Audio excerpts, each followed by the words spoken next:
Imagine you are organizing your weekly schedule with a list of tasks and appointments.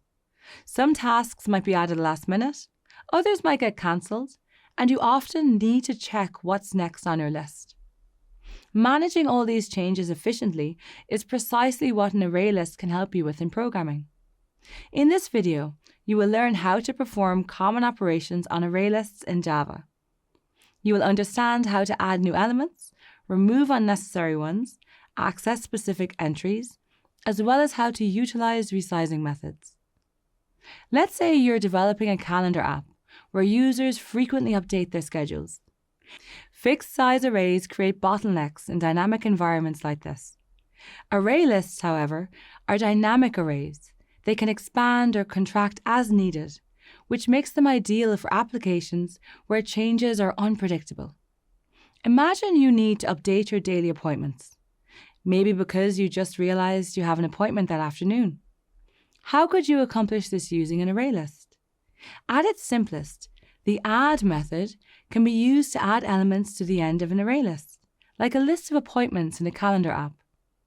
Notice that adding doctor's appointment does not require you to specify a position, unless you want it at a specific index.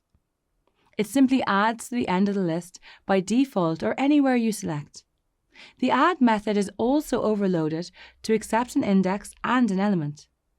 This version inserts the element at the specified position in the list, shifting the element currently at that position and any subsequent elements to the right. This flexibility makes ArrayList practical for scenarios like these, where your schedule can change immediately. Now let's say the unexpected happens and the appointment gets cancelled. How would you consider removing this from the calendar and updating this change quickly and efficiently? ArrayList uses the remove method to delete elements from the list.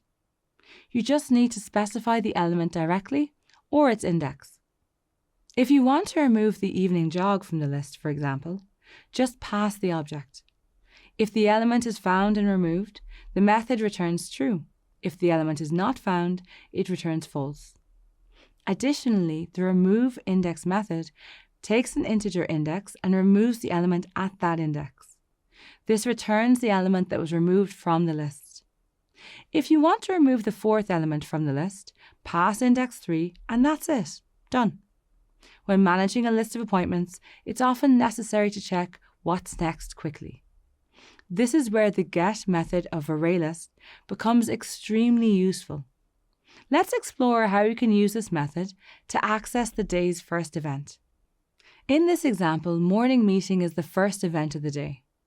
The get call retrieves the first element of the array list, making it instantly visible and accessible. You can access any element you need using the get method by knowing its index position in the list. Whether it's the first event, the last, or anything in between, all elements are readily accessible and direct.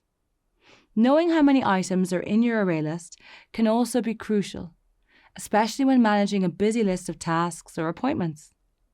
Remember here that array lists utilize the size method, unlike arrays that use a length attribute. An array list size method returns the number of elements in the list. This method is always up to date and reflects the current state of the list, including any additions or deletions. After adding an element, you may want to check if the element has been added or not. In this scenario, you can cross-verify using the size method. To wrap up, managing dynamic information with array lists in Java offers effectiveness and efficiency. Whether adding new elements, removing unnecessary ones, accessing specific entries, or utilizing resizing methods, array lists streamline the process, enhancing your development experience. Array lists excel in flexibility, automatically adapting their size as elements are added or removed, unlike traditional arrays with fixed lengths. This means that the size method always reflects the current count of elements, ensuring accuracy and up-to-date information. Adding or removing items is similarly straightforward.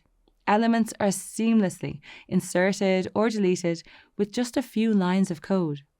And, thankfully, the array list handles all the adjustments internally, including shifting elements to fill gaps, making these tasks virtually effortless. This stands in stark contrast to traditional arrays, where manual intervention is needed to manage elements effectively. ArrayLists simplify handling data collections in Java, making your code cleaner and your programming tasks significantly more accessible.